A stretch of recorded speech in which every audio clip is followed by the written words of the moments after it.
At a time when opposition unity in this country has been so problematic, there are a couple of very important elections which have taken place. One of them, of course, for the post of president, and the other one taking place will be for the post of vice president of India. The opposition has announced, Mr. Sharad Pawar in fact announced the name of the veteran Congress leader, Margaret Alva. She's a 5-time Congress MP, a union minister and a governor as well. She's agreed to take on this very challenging election. Thanks, Mrs. Alva, very much for being with us. I suppose the first question is, why did you choose to accept this at a time when the numbers appear stacked against you? Vishnu, elections are always a challenge, right?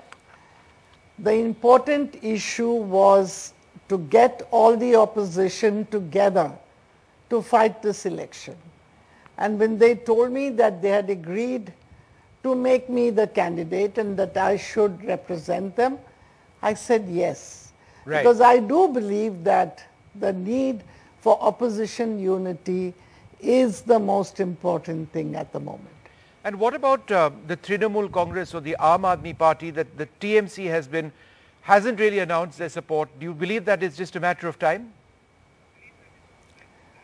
There is time, and I'm hopeful and I believe that they will support me. What about others like the Aam Aadmi Party? Do you believe, the opposition is taking its time to come together? Do you believe it should have happened faster? It doesn't all have to happen in one day. There are days, 2 weeks to go, and you will see things change as we go along. And do you believe that other parties as well might actually join the fray and support you? Parties, for example, like the BJD, do you believe that going down the road, they may actually be your supporters in this campaign? I have great faith in this leadership of all these states. I'm approaching them, and I'm sure that they will find it worthwhile supporting me. And ma'am, I realize you're holding your cards close to your chest, but that being said, would it be fair to suggest that you are actively, or those opposition leaders, Mr. Pawar for example, is actively in touch with leaders such as Mamta Banerjee or leaders such as Mr. Patnaik or others, Arvind Kejriwal, to get the process moving? Is that happening? It is happening, and I am also directly in touch with many of them, and I've had long relationship with many of them, and therefore I will also reach out directly to them. And so there are many friendships which are beyond the political realm. They are personal relationships. Right. And I have great faith in these friends of mine that they will stand by me at this time. Ma'am, in a sense, you've always been an extremely close aide of the top Congress leadership, but the Congress, your party, faces so many troubles, so many problems at this stage. Could you tell us a little bit about how this is a concern for you at a time when there are so many calls which have been made for even a change in the top leadership of the Congress, a leadership which you have endorsed and backed so closely in the past? The Congress leadership is with me. The Congress leadership wants a united opposition. There are challenges in every party, so not in one alone. And the Congress is facing these challenges. I know there are ups and downs. The BJP had 2 seats at one time, and they moved on.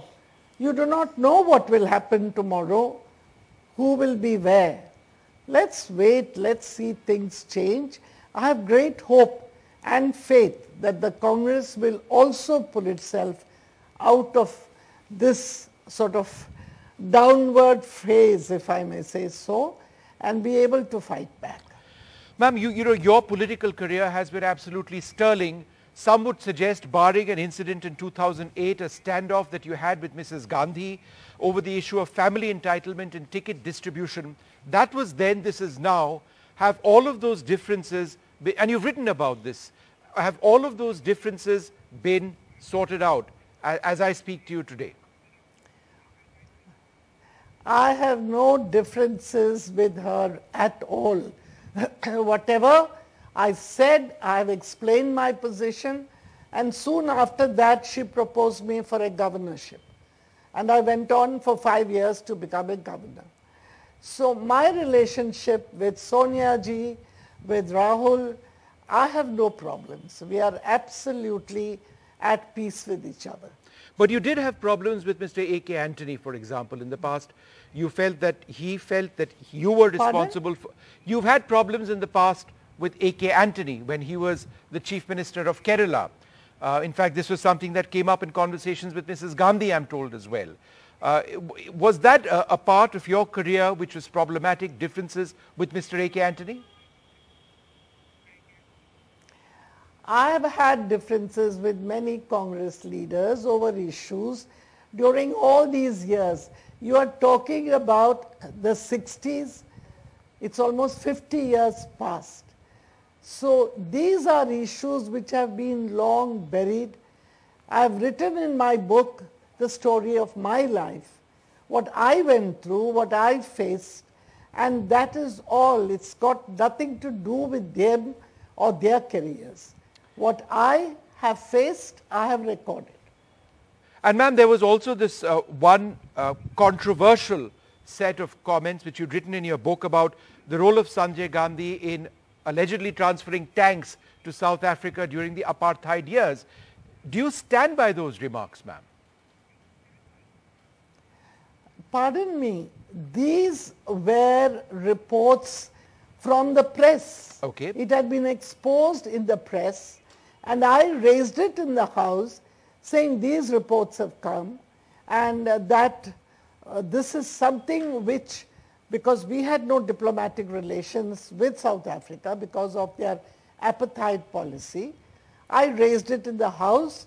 I was supported by everyone, and it was Sanjay who was supposed to be behind this whole deal with CPN Singh, and CPN Singh was moved out. Sanjay had died, and he was moved out of that ministry, and the matter was closed.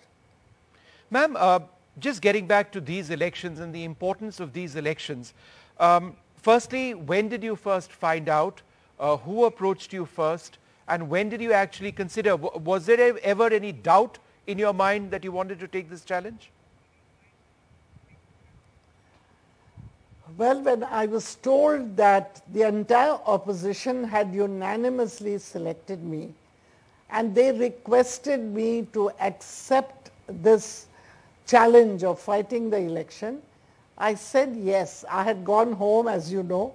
Yeah. I was in Bangalore, and I was not seeking anything. But when a united opposition said that they felt I could fight this election on behalf of the entire opposition, I said yes.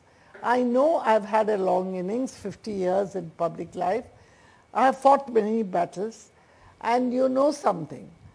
In politics, you win or you lose. But the fight has to go on. Why I said yes was because I have been sitting back and watching what is happening in Delhi. The way the institutions of democracy have been undermined, the way Parliament functioning has deteriorated, the way things are happening, I am a concerned citizen.